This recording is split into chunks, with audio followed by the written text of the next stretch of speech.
Bhagavato arahato samma sambuddhassa parechana vijananti mayametha yamamase ye cha tattha vijananti tato sammanti medhaga. Welcome to the Dhammapada program. This is the 6th verse of the Dhammapada. Some do not know that we all perish in this dispute. Those who realize it have their disputes ceased thereby. An insignificant incident led to a dispute among the monks of Kosambi in India long time ago, 2,500 years ago. One group followed the master of Vinaya, a discipline, and the other group followed the master of Dhamma, and they were frequently disputing among themselves. They didn't obey even to the Buddha's advice. But the Buddha knew that finally they would realize their fault. So he left them and went to spend rain retreat, commonly known as a vipassana period, all alone in the Parilayaka forest, a forest named Parilayaka. There, an elephant and a monkey attended the Buddha.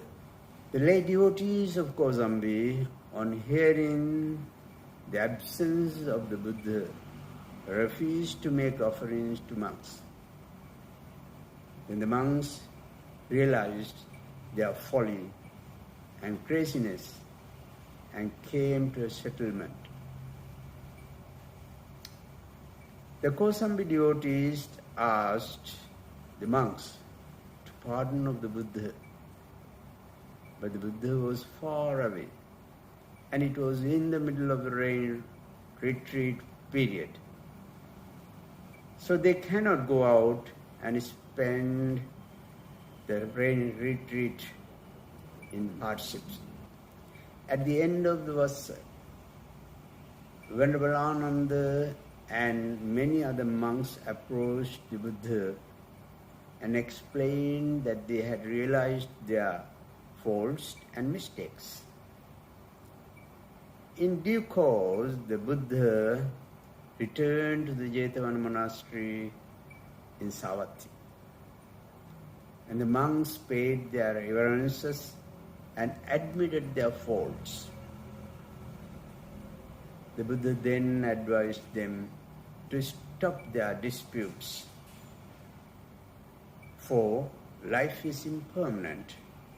Jivitam aniyatam maranam niyatam, and should not act as if they would never die. Parechana vijananti mayametha yamamase. Here, the term pare means except scholars, those who have a sort of understanding of the value of life, and they do not like to dispute and clash with others. Scholars means not necessarily those who have degrees or professors or doctors or engineers or scientists. They may be well read, but there are lots of foolish professors, foolish doctors, foolish engineers, foolish scientists. Their knowledge is bookish, but they do not understand what the life is. Parechana vijananti mayametta yamamase. Here the term pare means except scholars, those who have a sort of understanding of the value of life. And they do not like to quarrel and clash with others. They need to lead a calm and quiet life.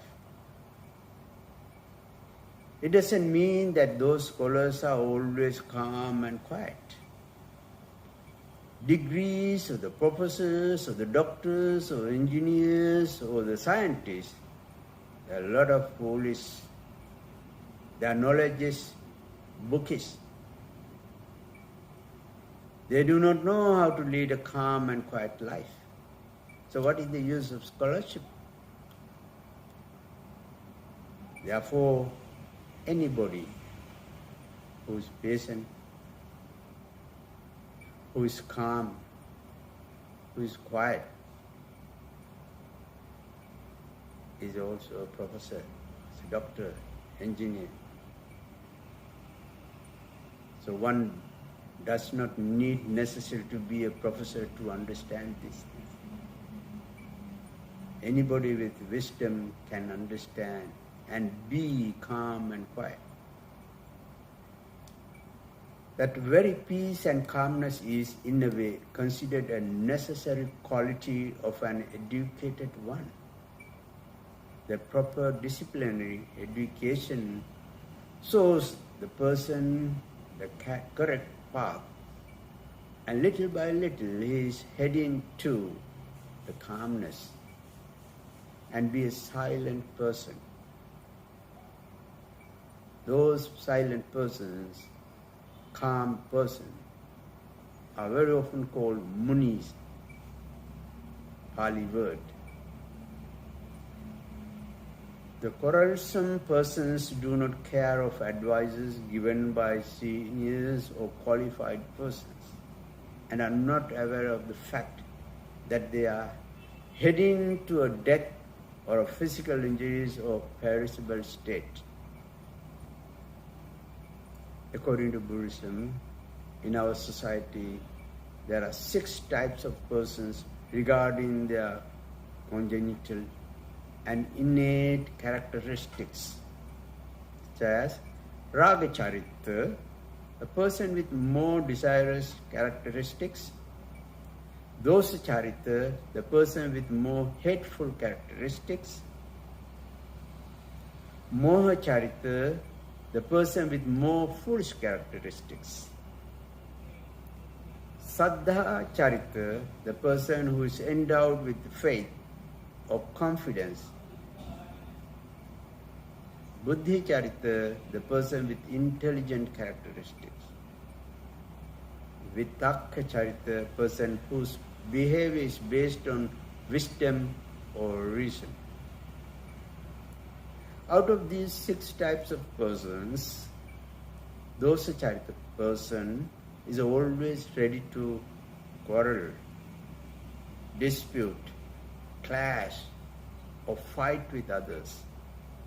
It is the very nature of the dosa charita person, because he is always with more hateful features. That is his inherited mental characteristics. He is the one who always thinks in negative way. He criticizes whatever the good or bad thing and profitable or unprofitable thing. And he is so harmful to the members of any society. The raga charita person who is with more desirous characteristics also going to quarrel, fight with others to fulfill his desirous mental defilements, raga chetana. The moha charita person is also going to dispute with others because of his inherent foolishness. Yecha tattha vijananti tato sammanti medaga. Those who realize that they perish in disputes never go to disputes or do not take any harmful action against others.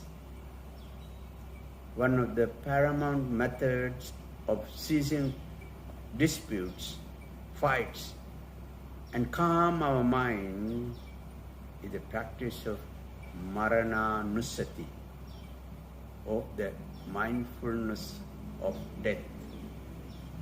Generally, in our society, people don't like to mention the death or make any comment regarding death. They do not want to go to funerals. They do not want to see a dead body because they are afraid of death. What a mistake. If we think of death, if we understand that it is on the way, that will help us to be a better person. The mindfulness of death recalls us the doctrine of anicca, and therefore it can be considered to be a wonderful method of avoiding any disputes or any mental depression. If we are to seriously think of any disadvantage, the best method to avoid our mental frustration is also the doctrine of the practice of marananusati, the contemplate of the moment of his death, and never goes to disputations. By visualizing the one's final death, the moment of death, or death scene, the intelligent person is capable of running away from any dangerous situation and calm his mind. So there is a rational and pragmatic sense of the doctrine of marananusati. It is really a weapon of defeating others in a peaceful way. May you all be well and happy.